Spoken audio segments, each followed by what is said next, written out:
Thing you want to do, you want to move these wires out the way here a little bit so you can get more clearance. Back here where my hands are, there's two 8mm bolts. You just kind of got a feel for it, that go to this back line that goes to these here in your coil.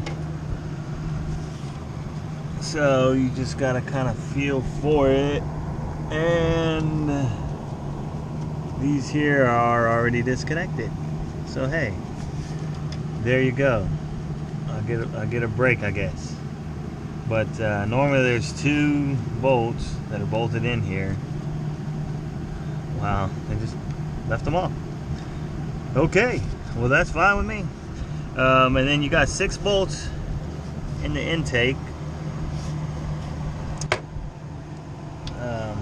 So 1, 2, 3, 4, 5, and then 6 right here at the back. So those are what's gonna have to come off in order to raise this off.